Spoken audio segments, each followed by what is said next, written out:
आम्हाला 80% वोटिंग होती आणि समोरच्याला 20% होती, म्हणून आमचे 15% कापण्यात आले. आम्ही 65% वरती गेलो आणि ते 35 वरती गेले.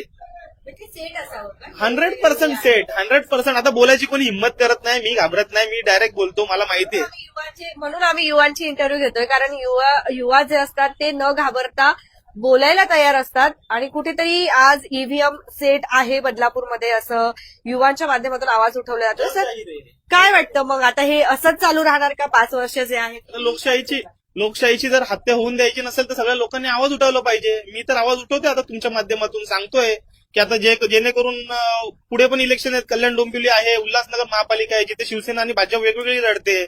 तिकडे त्यांनी त्यांचं वर्चस्व दाखवण्यासाठी हे सगळं करतायत. ते जे आहे संपूर्ण बदलापूरकरांना खटकत आहे की निकाल लागायच्या पूर्वीच काही नगरसेवक जे आहेत त्यांनी त्यांच्या घराच्या बाहेर मंडप टाकायला सुरुवात केली होती आणि बॅनरबाजी देखील झाली होती की विजयी झाले असं. त्यांना हाय ऑथॉरिटीनी सिग्नल दिलेलं त्यांच्या की तुमची सीट एवढ्या मतांनी येणार.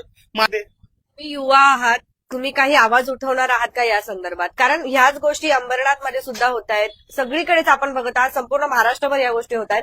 आता तर बिनविरोधी डायरेक्ट निवडून येत आहेत नगरसेवक जे आहेत ते, म्हणजे कुठेतरी लोकशाहीचा डायरेक्ट घात जो आहे तो सुरू आहे.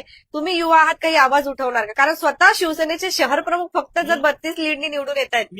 मी आमच्या सन्माननीय डॉक्टर श्रीकांत शिंदे साहेबांना सांगितलं, आमच्या अभिजित दादा दरेकर आहेत त्यांना सुद्धा सांगितलं की दादा असं झालेलं आहे आमच्याकडे. हे एकदम अनएक्सपेक्टेड, असा रिझल्ट लागूच शकत नाही. म्हणजे